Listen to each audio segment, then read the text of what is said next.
करके करुणा हे प्रभु ने दिया करके करुणा क्यों नहीं राम का नाम तुम गाओगे हरि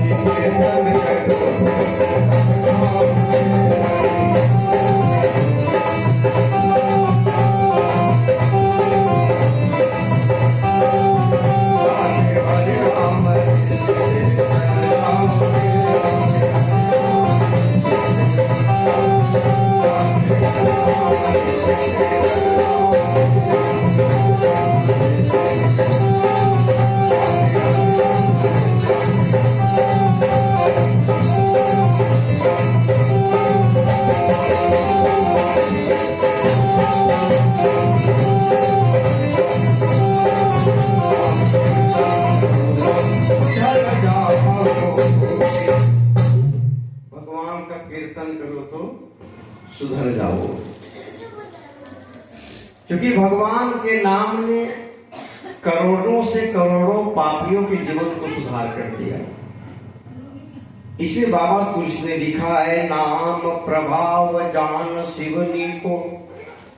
भगवान के नाम का प्रभाव भोलेनाथ ने जाना तो भैया नाम के प्रभाव से कालकूट जहर को भी उन्होंने पचा लिया।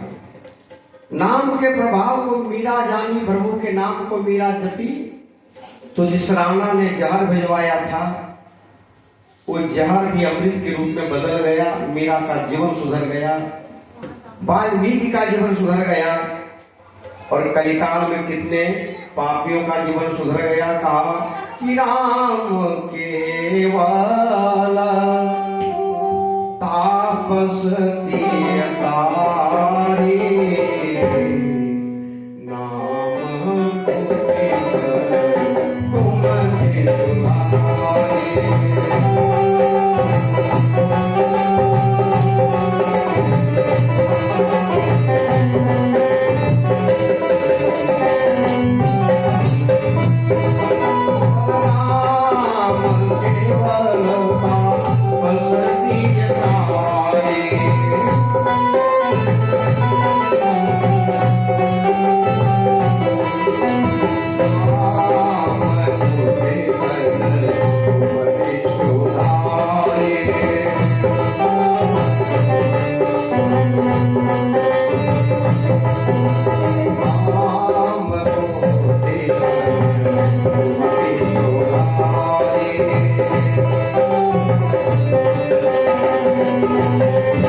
खास करके त्रेता द्वापर में भगवान उसी को दर्शन दिए जिसने भगवान को पाने की तपस्या किया है।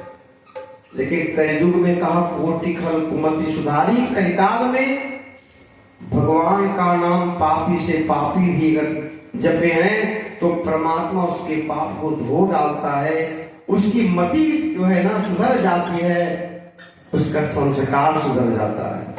इसलिए नाम प्रभाव, प्रभु के नाम का बहुत बड़ा प्रभाव है प्यारे। ध्रुव सगलानी जपत हरि नामो और पायव अजलयनो देखिए भक्ति क्या है, भगवान के नाम में शक्ति क्या है। श्रीमद् भागवत महापुराण की चर्चा है प्यारे। एक 6 साल का बालक ध्रुव महाराज जी, ज्यादा उम्र नहीं, बोले ना जिसका 55 ठीक है उसका बचपन ठीक है, और बचपना अवस्था जब ठीक नहीं तो भैया 55 अवस्था का भरोसा क्या करें, बुढ़ापा हम सुधर जाएंगे। प्यारे ध्रुव 6 साल के बालक, ध्रुव के पिता का नाम क्या था, उतानपाद। ये उतानपाद राजा की 2 पत्नी थी।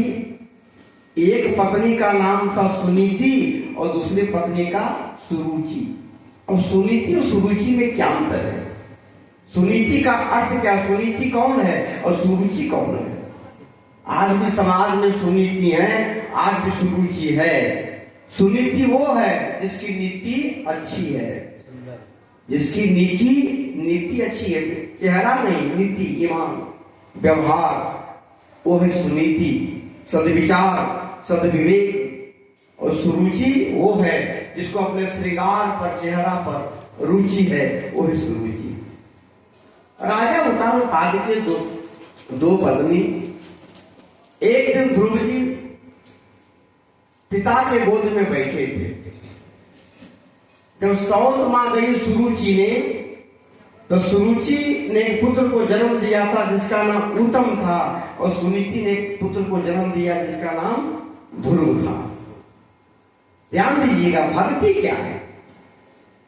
जीवन में भक्ति करके देखो, तभी पता चलेगा परमात्मा आज भी है, हमेशा है, कण कण में है, जन जन में है। और परमात्मा भाव, प्रेम और भक्ति से उत्पन्न होता है, प्रकट होता है। जैसे दिसलाई में जब तक वो उसकी माचिस में कांटी नहीं मारिएगा, तब तक वो जल नहीं सकता है। घर्षण के बिना वो नहीं जल सकता है। वो परमात्मा को प्राप्त करने के लिए जब तक ज्ञान रूप इंद्रियों से शरीर का दमन नहीं किया जाए, वो परमात्मा नहीं मिलेगा प्यारे, क्योंकि वो निराकार है। निराकार ब्रह्म को पाने के लिए साक्षात भक्ति की आवश्यकता है। और भक्ति जब प्रबल हो जाएगी तो परमात्मा को आना पड़ेगा। इसे संत को लिखना पड़ा कि प्रबल प्रेम के पाले पढ़कर प्रभु का नियम बदलते देखा, अपना मान भले टल जाए पर भक्त का मान टलते नहीं देखा।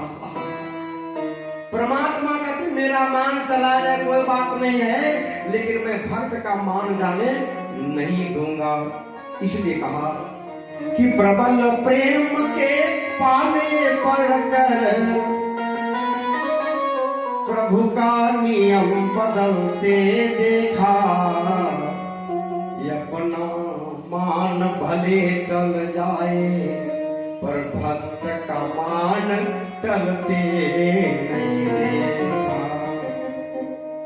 प्यारे, भक्ति ये चीज है। 6 साल की एक बालक ध्रुव है, उत्तानपाद राजा के गोद में बैठे हुए थे। और सौत मां जब गई ना, तो सौत कभी नहीं चाहती कि सौत के पुत्र को हम प्रश्रय दें। सबसे बड़ा अगर राज तो सौत का डाल है। कहां चले गए वो? सौत का डाल है। 6 साल के बालक ध्रुव उत्तानपाद अपने पिता के गोद में बैठे थे। उधर से उसकी सौत मां आई। कौन आई? सुरुचि। और सुरुचि जब आई तो सुरुचि ने क्या देखा कि मेरे राजा के गोद में हमारा सौत का सौतेला बेटा बैठा हुआ है। उसका देह जलने लगा। और क्या किया? खींच करके ध्रुव को जमीन पर पटक दिया। अरे ध्रुव, तुम इस पिता के गोद का मालिक, अधिकारी तुम नहीं हो। इस पिता के गोद का अधिकारी बेटा, मेरा बेटा उत्तम है। प्यारे, जब 6 साल के बालक को जमीन पर पटक दिया, उसकी मां सुनीति ने देखा, मेरे बेटा को इस जमीन पर पटक दिया। मां सुनीति अपने पुत्र को लेकर वो राजमहल को छोड़कर चल पड़ी। ध्रुव रोते हुए जा रहे हैं, बड़ी गलानी है। मां सुनीति अपने पुत्र को लेकर जब जंगल जा रही है, बीच रास्ते में भगवान की प्रेरणा हुई। एक संत मिल गए। कौन? नारद जी महाराज मिल गए। भगवान का भजन कीर्तन करते हुए कि श्रीमन नारायण नारायण नारायण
नारद जी भी मार्ग में मिले, बड़ा गलानी से रोते हुए कलपते हुए जा रहा है, भगवान आज हमारा बेटा पिता के गोद का हकदार नहीं, उस राजमहल का कोई हकदार नहीं। नारद जी मिले, का ध्रुव, उसकी मां को नारद ने कहा, ए ध्रुव तुम भगवान नाम का जप करो। देखिए जप के नाम से प्रभाव क्या है, जप का अर्थ क्या है, जप है दो अक्षर का, जप मने जन्मांतर और प मने पाप। जन्म जन्मांतर के पापों को धोने का एक अगर साधन है तो भगवान के मंत्र जाप की साधना करें। और मंत्र जाप कैसे करें, विश्वास के साथ करें। हमारा सनातन धर्म वो धर्म है प्यारे, जिस स्तंभ में सिंदूर का टीका लगा दिया जाए, मजाज स्तंभ में कोई लात मारेंगे वो, जिस वृक्ष में सिंदूर का टीका लगा दिया जाए कोई टांगा नहीं चला सकता उस पर। हमारा धर्म है सनातन विश्वास। आज विश्वास पर हमारा धर्म चल रहा है। विश्वास है तो परमात्मा मिलेगा, विश्वास नहीं तो परमात्मा मिलने वाला नहीं है। विश्वास हो फलदायक।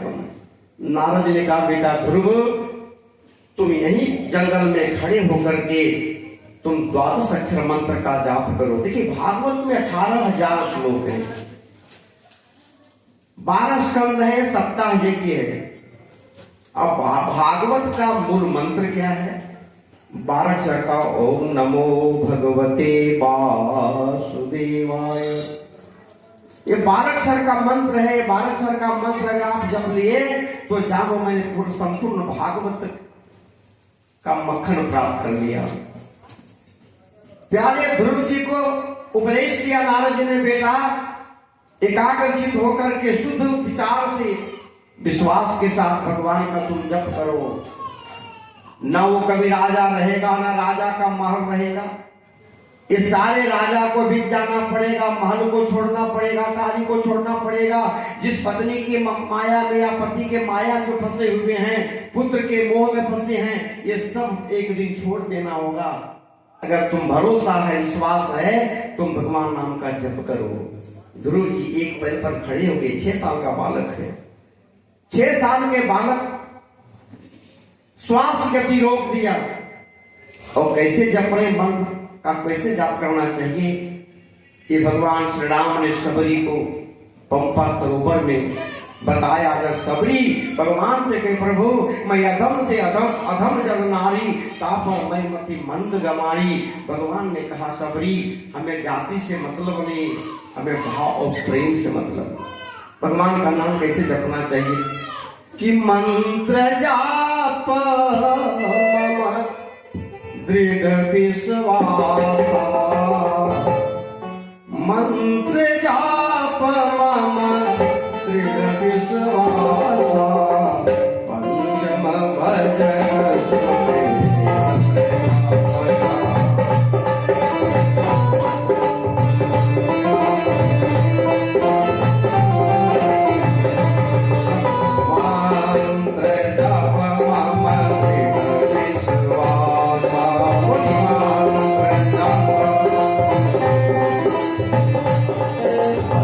पंचम भजन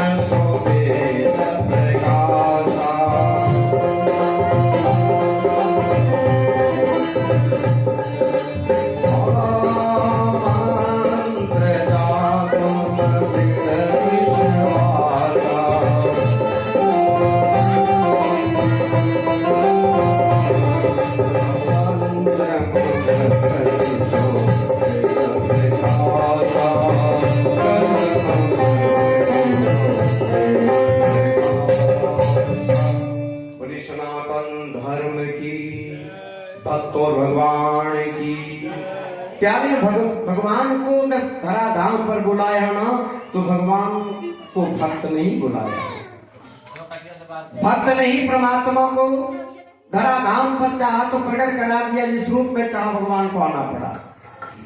अब 6 साल के बालक ध्रुव में देखिए इतना बड़ा संस्कार है, एक पैर के सहारे खड़े हो गए, श्वास की गति को रोक दिया, ऊपर हाथ उठा के भगवान का नाम ओम नमो भगवते भगवते वासुदेवाय, ओम नमो भगवते वासुदेवाय, ओम नमो भगवते वासुदेवाय नमः। इस मंत्र का जाप करने लगा। इस मंत्र के जाप से भगवान को ध्रुव के सामने प्रकट होना पड़ा। देखिए, जब भक्त करुण भाव से रोता है ना, तो परमात्मा को भक्त के सामने बहुत जल्दी आना पड़ता है। और कठोर भाव से अगर पुकारते रहो, हे भगवान आएगा कि नहीं आएगा, आएगा कि नहीं आएगा, जब साधारण आदमी आने वाला नहीं तो परमात्मा मिलेगा हो। भगवान प्रकट हुए। नारायण ने कहा, ए ध्रुव, तुम वरदान मांगो। क्या वरदान मांगते हो? मैं तुम्हारी तपस्या से प्रसन्न हूं। जो अंतः प्रविश्वास मीमां प्रसुप्ताम। ध्रुव, प्रदान मांग। ध्रुव जी ने कहा, प्रभु मैं वो स्थान मांगता हूं कि जब तक ये सूरज चांद रहे, पृथ्वी आकाश रहे, पहले मेरे माँ को वो लोक मिल जाए जो दुनिया वाले देखे, और मेरी माँ अचल हो जाए और मैं माँ से विलग नहीं हो। हमें ऐसा अविरल भक्ति, ऐसा अचल स्थान दे दो। कहा, ध्रुव देख, विमान आया, तुम्हारी माँ जा रही है कहाँ? वो तारा लोक में गई, तारा बन गई। कहा, तुम पीछे जाओ और तुम ध्रुव बनोगे। कहा, जब तक आकाश मंडल रहेगा प्यारे, तुम्हारा तुम और तुम माँ के साथ रहोगे और ध्रुव तारा के नाम से आकाश में विराजमान रहोगे। इसलिए कहा, ध्रुव सगलाए जपत हरि नाम, पाय अचल यनो परम धाम। इसलिए नाम का प्रभाव है, भक्ति का प्रभाव है। इसलिए प्यारे श्रीमद् भागवत महापुराण में 18,000 श्लोक है। 18,000 श्लोक का मूल मंत्र है 12 अक्षर का। जिस भागवत में अक्षर की संख्या हेडिंग है उसका श्रीमद् भागवत में 4 अक्षर हैं। ये 4 अक्षर क्या संकेत देता है? भागवत का अर्थ है भगवताम प्रोक्ताम इति भागवतम। व्यास ने लिखा कि भागवत में ये लिखा गया है, भगवान स्वयं कृष्ण बोल कर गए हैं कि मैं बड़ा नहीं हूं, मेरे भक्त बड़े हैं। अगर भक्त नहीं होते तो हमें धरती पर आना नहीं पड़ता। इसलिए भाक्षर का संकेत है कि इस संदेश हम लोगों को मिलता है कि भक्ति करो। अब भक्ति करो तो भक्ति कहां मिलेगी? कोई दुकान में तो भक्ति मिलती नहीं है। भक्ति पाने का साधन है कथा और सत्संग। भक्ति को अगर पाना है तो आप सत्संग कीजिए, भक्ति मिलेगी, स्वयं भक्ति वहां आएगी। और जब भक्ति जिसके घर में आ जाए, वो भक्ति जन्म किसको देती है? ज्ञान को। और ज्ञान जन्म देता है वैरागी को। तो भक्ति ज्ञान विरागाप तो विवेको वर्धते महान, माया मोह निरस्य वैष्णवे क्रियते कथम। बोले भागवत महापुराण की।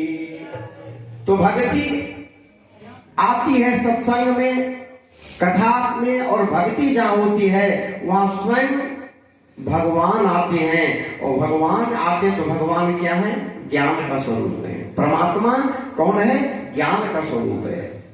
और जिसको भक्ति मिल जाए, ज्ञान मिल जाए, तो आदमी को वैराग्य होगा। वैराग्य का अर्थ क्या है? काम, क्रोध, लोभ, अहंकार, ईर्ष्या, छल, प्रपंच का परित्याग कर देता है। तो चौथा शब्द उसमें आया है त का अर्थ है भागवत। तो वह मैंने वैराग्य हो गया। तब मैंने ये शरीर मानव जोनि जो प्राप्त किया है, इस शरीर की जो आपने प्राप्त किया, ये तन की तपस्या समाप्त हो गई। आपका तप जो है वो सफल हो गया और तब मनुष्य को मुक्ति मिल जाता है। इसलिए भगवान को पाने का सबसे बड़ा साधन है। भगवान कहते भाई अगर हमें पाना है तो छल कपट को त्याग दो, ऊपर से राम राम, है ना? ऊपर से राम राम करने से काम नहीं चलेगा। अंतःकरण से भगवान का नाम लो, वो परमात्मा मिलेगा। इसे कहा मोह छल कपट पर छिद्र न भावा, निर्मल जन मन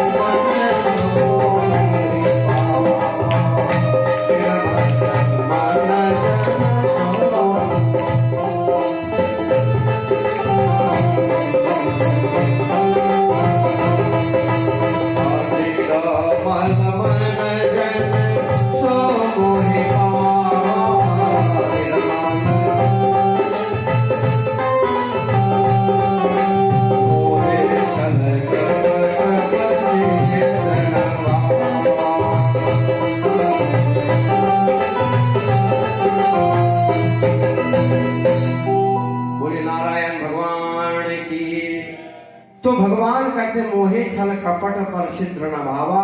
भगवान कहते भैया छलिया से, कपटी से, ईर्ष्यालु से, अहंकारी से और पापी से मैं कोसों दूर रहता हूं। भक्त प्रहलाद की भी भक्ति थी, परमात्मा मिले, प्यारे भगवान को पाना है। जीवन में सत्संग करिए, सत्संग के माध्यम से, कथा के माध्यम से वो निराकार परमात्मा मिलेगा। और एक माला भी अगर भगवान का नहीं जप सकते हैं तो कम से कम प्रेम से भगवान के स्वरूप का दर्शन करिए। ये परमात्मा को पाने का साधन है। इसे संत को लिखना पड़ा कि श्याम जी को पाने का सत्संग ही पाना है, श्याम जी को पाने का।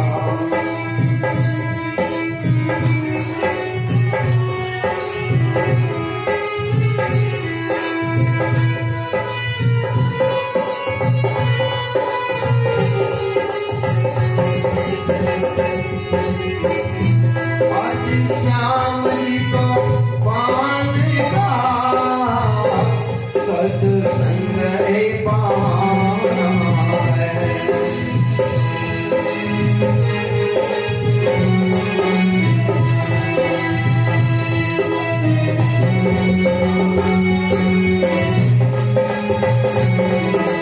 दुनिया वाले क्या जाने, दुनिया वाले क्या जाने,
संबंध हो जाए, रिश्ता हो जाए, वो कभी टूटेगा?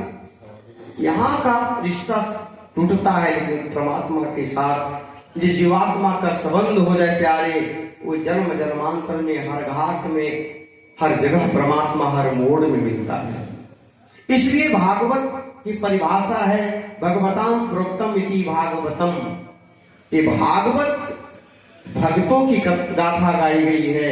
अगर भक्त नहीं होते तो भगवान को धराधाम पर नहीं आना पड़ा। परमात्मा आते कब है? बाबा तुलसी ने लिखा कि विप्रधेनु सुर संत हित लीन मनुज अवतार, निरीक्षा निर्मित तनो माया गोपाल, जदा जदा ही धर्मस्य ग्लानिर्भवति भारत, यभ्युत्थानं धर्मस्य तदात्मनं सृजाम्यहम्। तो भक्ति करिए और भक्ति करके देखो। इसलिए भक्ति के संबंध में संत को लिखना पड़ा। जैसे दीपक जलाने के बाद उसमें भौरा मंडराने लगता है, भौरा को निमंत्रण नहीं दिया जाता है कि दिया जाता है कि दीपक जलाने तुम आ जाओ। कमल के फूल के रस को पान करने के लिए भौरा बैठ जाता है। बहुत फूलों के पास भौरा गया, लेकिन जो कमल के फूल के रस का पान करके जो आनंद हुआ, जो तृप्ति मिली भौरा को, देखा दूसरा फूल में आनंद नहीं प्राप्त हो सकता। इसलिए मरते दम तक कमल के फूल बंद भी होते हैं तो भी भौरा उसमें बैठा रहता, और खुला भी तो भी बैठा रहता। इसलिए हम जीवात्मा क्या है? देखा जल से मछली को बाहर निकाल दिया जाए प्यारे, मछली के बिना जल मर जाएगी तड़प कर। ऐसे जल है परमात्मा और मछलियों है जीवात्मा। जीवात्मा और परमात्मा में अगर अलग हो जाए तो वही स्थिति पैदा होगी जो फूल से भौरा को अलग कर दिया जाए और मछली को जल से विलग कर दिया जाए। जैसे जल के बिना मछली तड़प कर मरेगी, ऐसे हम मानवों की गति होगी। इसे संत को लिखना पड़ा कि शरद चंद्रमा की शोभा उन्मुग्ध चकोरों से पूछो, घन गर्जन में क्या सुख मिलता उन बन के मोरों से पूछो। कहा दीप शिखा में जलते क्यों उन प्रेम पतंगों से पूछो। मकरंद कमल में क्या सुख है उन डाली भौरों से पूछो। अरे जल बिना तड़प कर मरती क्यों उन प्रेम मछलियों से पूछो। भक्ति में कितनी मस्ती है उन संत फकीरों से पूछो। भक्ति की गंगा बहाते चलो, भक्ति की गंगा बहाते चलो। हरि ओम गाते चलो।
तो श्रीमद् भागवत महापुराण जिसमें भक्ति की गंगा, ज्ञान वैराग्य एक समाहित है प्यारे, इसलिए जहां साक्षात भागवत के शरण में जीवात्मा चला आता है ना, उसका उद्धार हो जाता है।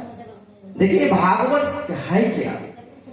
ये भगवान कृष्ण की वांगमयी मूर्ति का ही स्वरूप श्रीमद् भागवत है।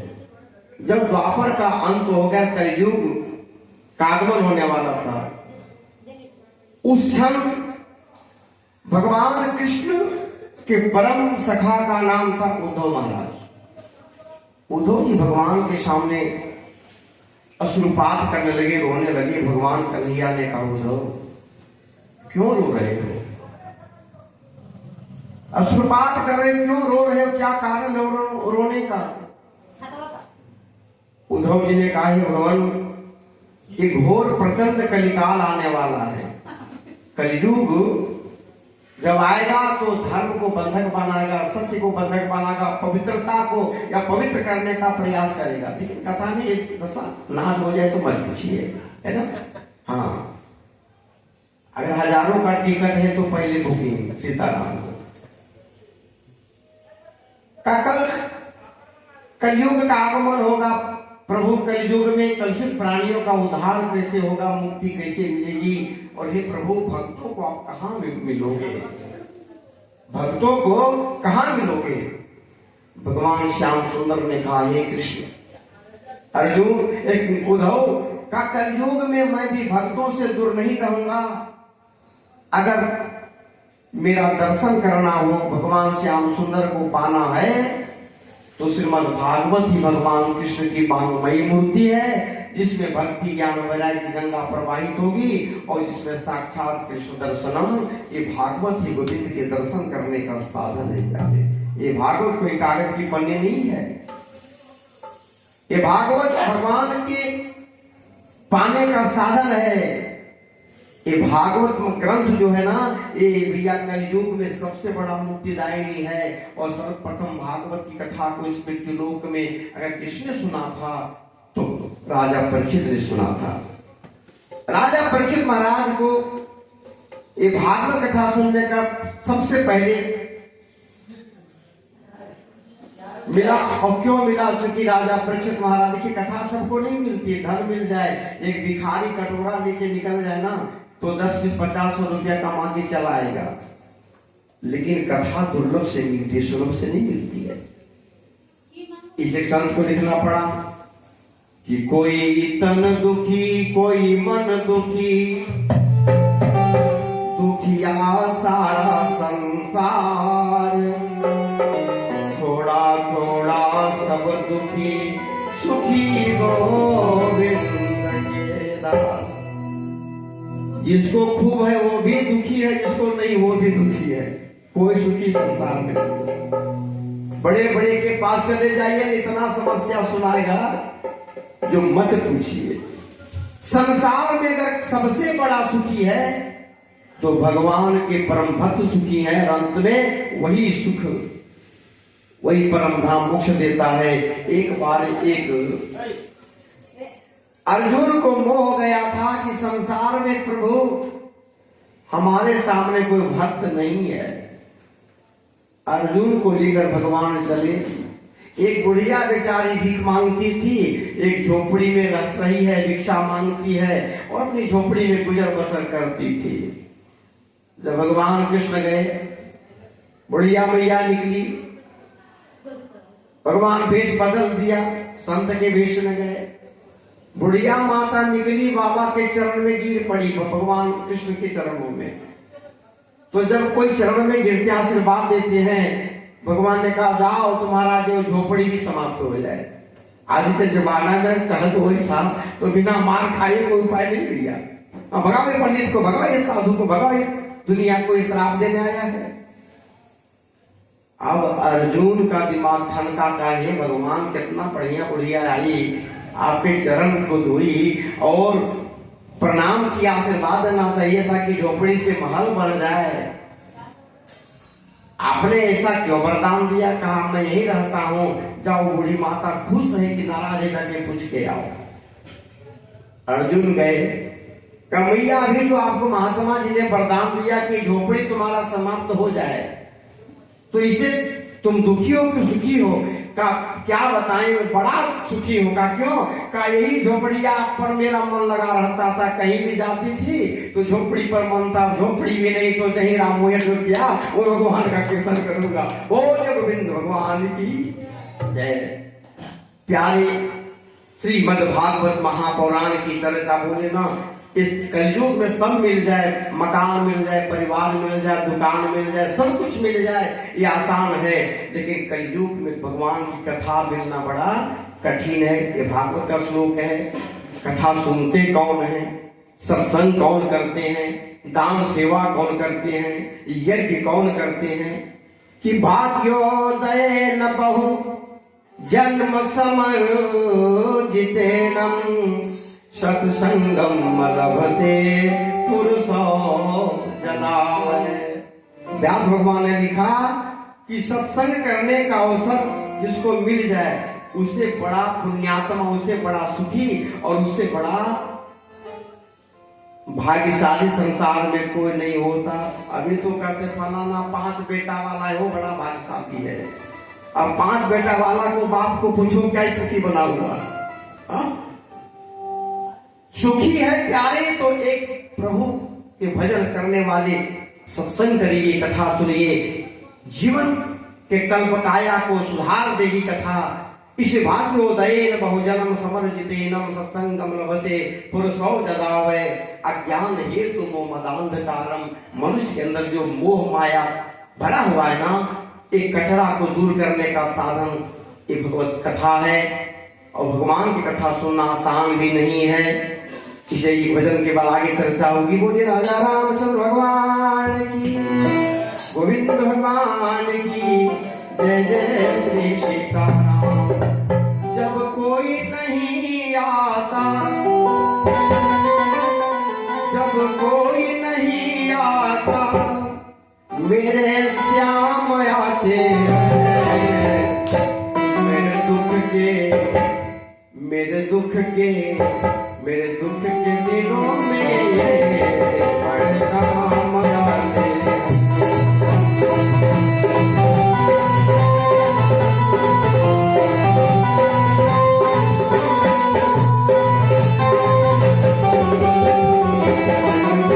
दिनों में बड़े काम आते।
मेरे दुख के दिनों में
किसी पड़ जाए ना तो कुछ फोन करिएगा, भैया ये हाल हमारा हो गया, क्या कहते हैं कलकत्ता में, है ना।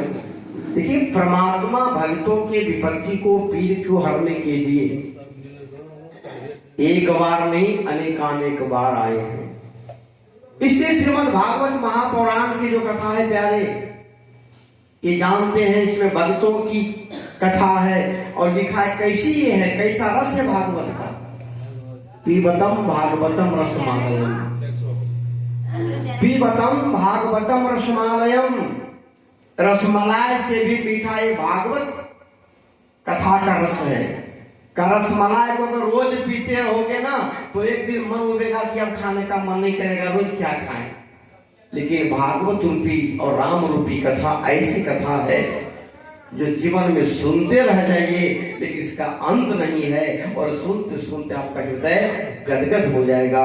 इसे कहा हरि नयंत हरि कथायंता,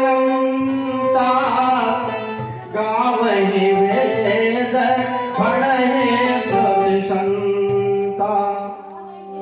ये भगवान की कथा अनंत है, लीला अनंत है, इनका रूप अनंत है।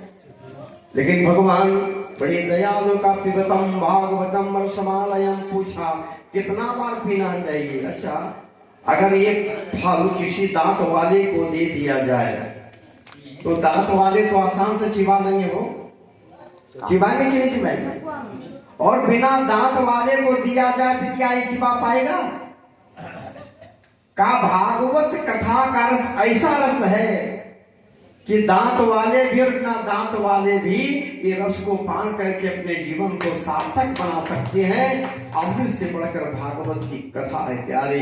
इसलिए कलयुग में भागवत का तारक है, तारने वाली कथा है ये।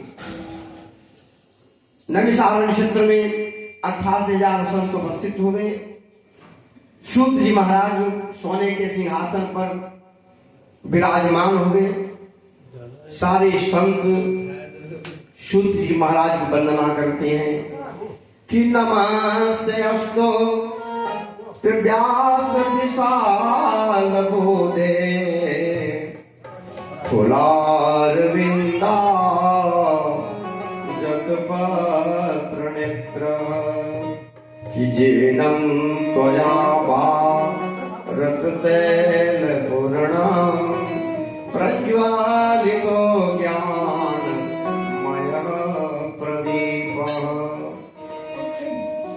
सूत जी महाराज की वंदना सारे संतों ने किया और सूत जी की महाराज की पूजन करके हमारे यहाँ की ये मर्यादा है, संस्कार है। जब बड़े संत है या बड़े कोई बुजुर्ग आते हैं तो संस्कार है कि अगर बैठे हैं तो उठ जाइए और उनको आसन दीजिए, जगह दीजिए। अभी तो बूढ़े खड़े हैं, जवान कुर्सी छोड़ने वाले सीताराम को इस स्थिति पैदा हो गया।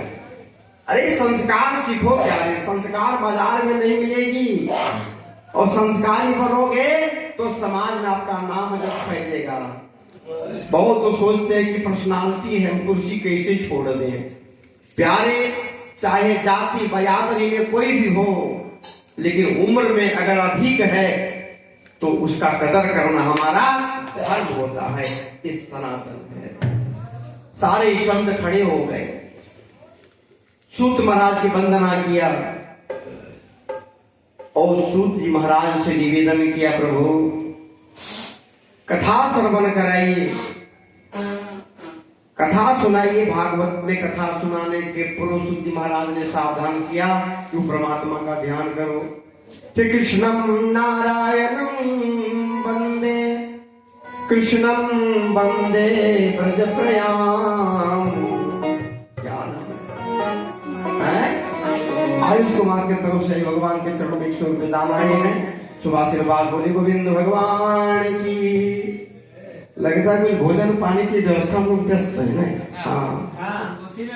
हाँ जी, चलिए वो भी जरूरी हो, वो भी जरूरी है कि भजन के बाद भोजन की आवश्यकता भी होना चाहिए। बिना भोजन का भजन हो इन्हें को पाला, ले ले अपनी कंठी पाला।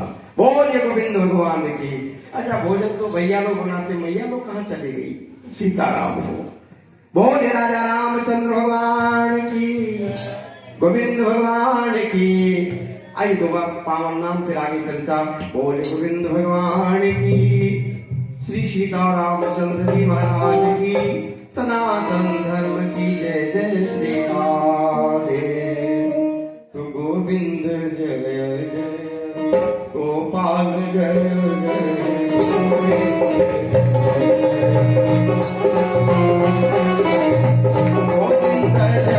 जय, गोपाल जय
कृष्ण का ध्यान किया। कृष्ण कौन है?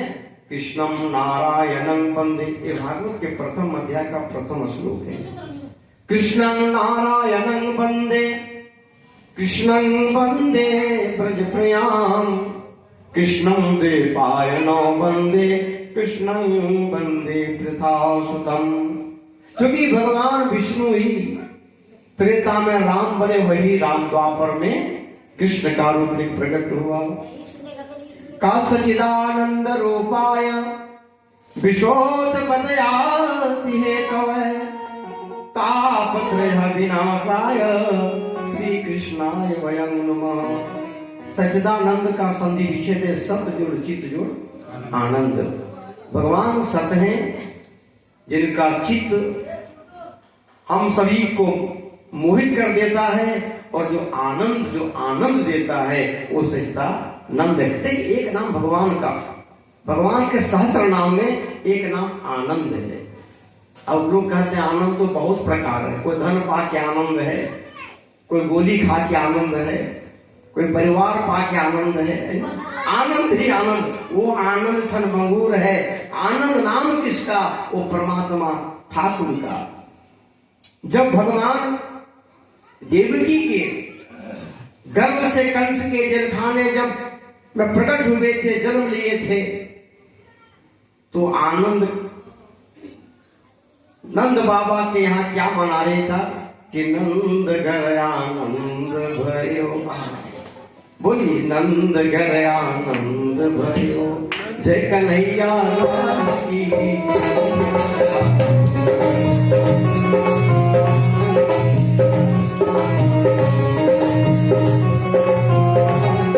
नंद घर आनंद भयो, जय कन्हैया लाल की। जय कन्हैया लाल की, जय कन्हैया लाल की।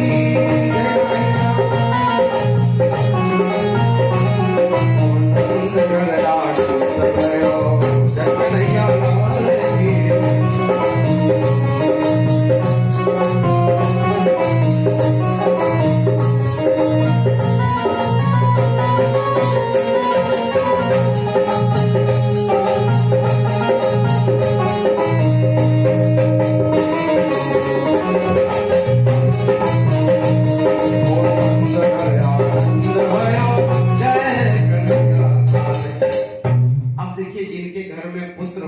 आनंद है क्या नहीं? एक तो आनंद नाम भगवान का है। प्यारे सचिदानंद स्वरूपाय विश्वोत्पत्याते हेतवे, तापत्रयः विनाशाय श्री कृष्णाय वयं नमः। भगवान सत्य है, चित्त है और आनंद है। भगवान आनंद प्रदान करते प्यारे। इसे जिनको सारे संतों ने कहा सचिदानंद, आज सूची कर दो। सचिदानंदया स्वरूपाय विश्वोत्पत्यादि हेतवे, तापत्रयः विनाशाय श्री कृष्णाय वयं नमः। बोले चंद्र भगवान की। प्यारी भगवान का स्मरण किए, भगवान का स्मरण किए।